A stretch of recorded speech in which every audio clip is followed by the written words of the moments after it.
Shoes. In the Neolithic age, humans only ran in their bare feet. After thousands of years of cuts, scrapes, stubbed toes, burns, and frostbite, humans developed protection for their feet. They called them bromebas, but the name didn't stick. Oh wow, that's one of your little drawings. So it was replaced some years later. Shoes protect our feet from harsh surfaces and outside environments. You could simply say, there's a bare necessity to them. But there's a lot more to shoes than just protection. Shoes are a culture. Shoes are fashion. Shoes are a multi-billion-dollar industry. Ever since the 1970s, shoes have been a part of pop culture. In the 1990s, you either had a pair of Jordans or you had a pair of Skechers and you had your money taken from you at school. Shoes defined entire decades. They represented and currently represent global icons and superstar athletes. The design, the passion, the material science, the technology. It all comes together in shoes. But back to that last bit. Yeah, material science and technology. You probably didn't think that there was a lot of scientific thought that goes into a shoe. Well, you couldn't be more wrong. Shoes have come a long way from sandals and leather moccasins.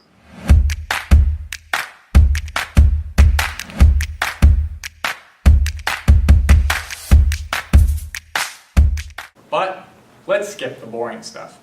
No one cares about 17th century footsies. The year is 1917. After recent improvements in shoemaking, like machinery, laces, and the rubber heel, Converse releases its iconic Chuck Taylor, which still remains popular to this day. Although it wasn't for a while that these informal style of shoes were commonplace, this set the foundation for modern shoe design and fashion. Throughout the mid-1900s, revolutionary shoes like boat shoes, Doc Martens, Birkenstock sandals, wait, what? And even flip-flops were invented. And it was in the 1960s and 1970s where shoe culture changed forever. Skateboard shoe companies like Vans brought a new sense of casual, comfortable footwear. 2 years before Vans was founded, Bill Bowerman and Phil Knight created Blue Ribbon Sports, which would officially become Nike in 1971. This is when footwear really took off. It became something more than just a functional protection and fashion. It became performance. Now, with the emerging popularity of sports and rising media coverage, sports companies had a competition to see who could provide the best performing footwear to the best athletes in the world. How do we make shoes lighter?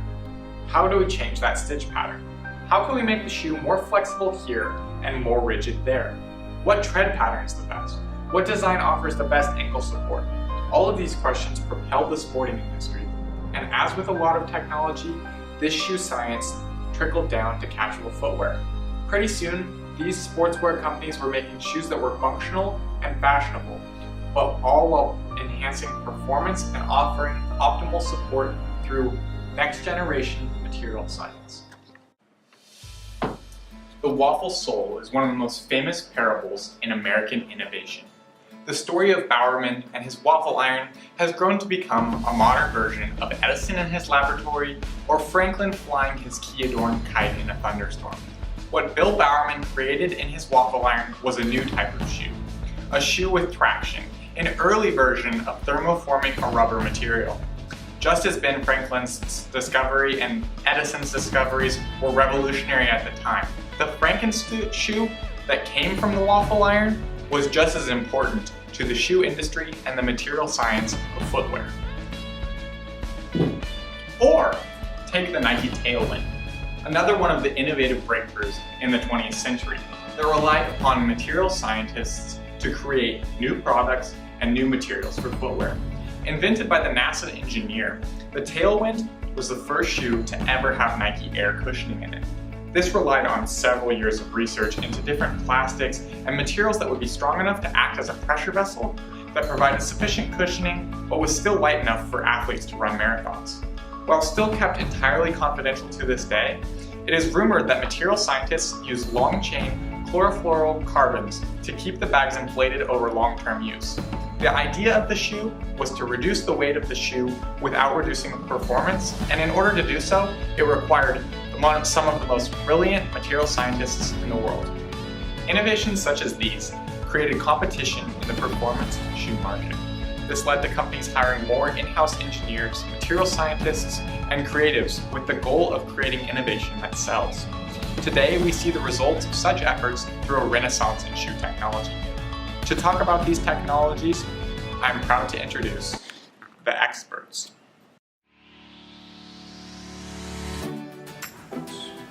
With Google and Wikipedia at their fingertips, this handful of narcissistic, self-absorbed millennials think that doing a few hours of research online for an undergraduate course project qualifies them as experts in the field.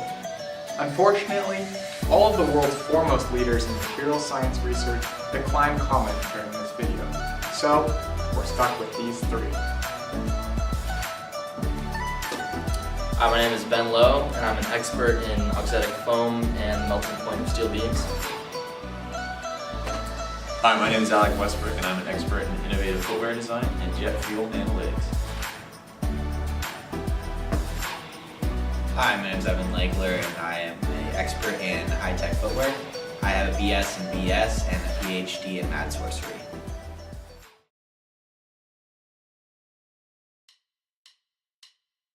Picture yourself back in 2012, a simpler time full of less stress, the beginning of Obama's second term, and the expansion of one of the newest and greatest technologies made available by Adidas. Launched at their global event in the Big Apple back in 2012, the idea of Boost technology was unveiled by media members around the world. While at the time, the company was sitting back burner to the swoosh in the company of Bowerman, the invention of their newest product was about to change footwear forever. Introduced on the Adidas Energy Boost Runner, the new bouncy material found in shoe soles was received as the newest invention that made it seem like a runner was seemingly running on a cloud. Created by a German chemical company that worked alongside one of Adidas' global manufacturing plants in Herzog, Germany, Badisch, Anlin, and Soda Fabric created the newest shoe material out of a thermoplastic urethane copolymer dye test that went completely wrong. Made out of a newly innovative material called thermoplastic urethane, or TPU, the shoe sole is comprised of what looks like very small packing peanuts or Tic Tacs that are glued together. These particles are expanded in air to give runners and athletes the bouncy and pillowy cushioning that they love, but still able to maintain the vital structure that they need. The particles are then carefully pressed together in a slab so that they stay soft and bouncy before they're cut to the exact shape and size that the athlete needs. But this product didn't take off immediately. It was missing the face of a generation to take it to the next level. Who could this be? None other than Kanye West. It wasn't until this material was put into the Yeezy Boost 350 until hypebeasts around the world began to take notice of how great and comfortable this material was to wear, all while swagging out like Yeezy. With the full-scale overhaul of the product material in the late 2014 and early 2015, Boost soles introduced in the new Yeezy campaign slowly began creeping into the Adidas basketball line. Now athletes like Dame, Derrick Rose, and John Wall were wearing the same material as fashion's icons such as Kanye, Pharrell, and Snoop.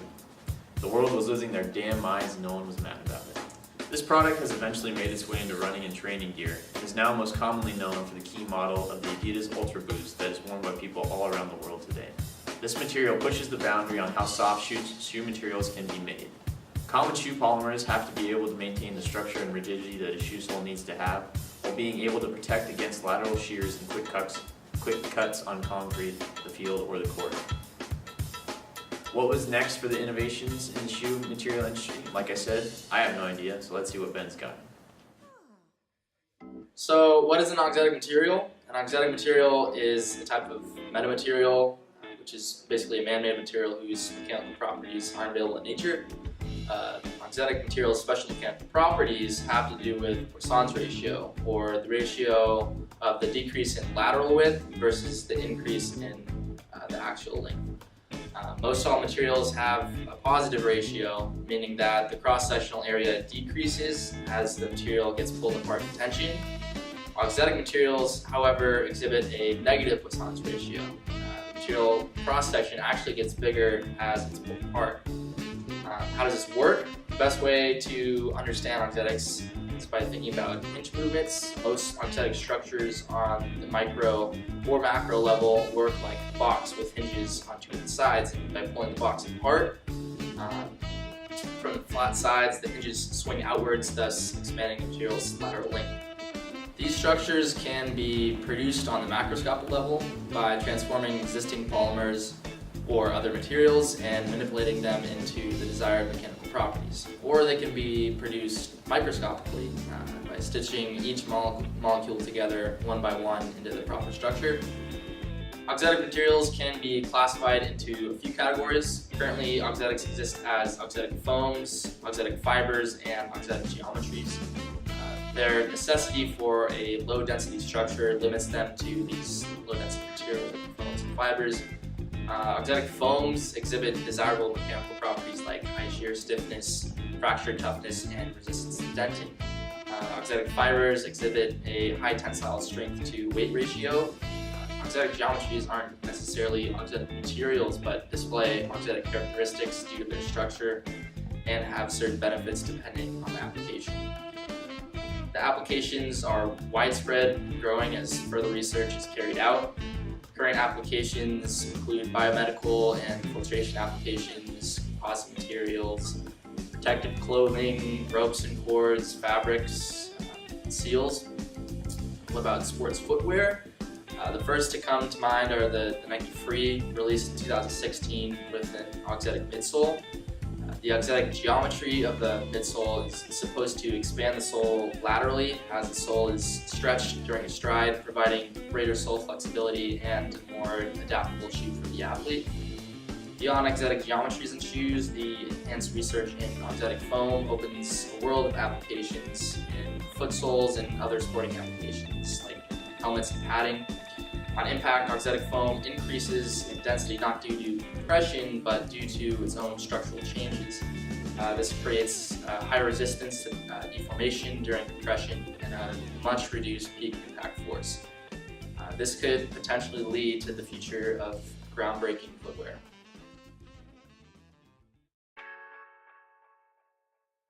One innovation that's killing the game lately is the Nike Vaporfly 4%, the hypiest running shoe on the market right now. Nike claims that their new shoe is making people run 4% faster than all the other top running shoes on the market, especially in marathon-level time trials. But what has Nike done to create such an efficient running shoe? The same study showed that the Vaporfly 4% returned 87% of the impact energy during a running stride, which is still better than the next best shoe, only returning 76%. The most attributed factor to the energy improvement in the shoe is the carbon-infused nylon plate in the midsole of the shoe. Nylon is a very common thermoplastic and has high strength and elastic qualities.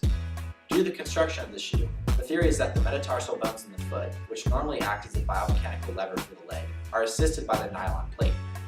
Now, some caveats of the study showed that runners who are typically heel strikers, those landing with their heel first, are receiving the most benefit from the springy plates due to the amount of shoe which is loaded during the transfer of the weight from the heel to the toe.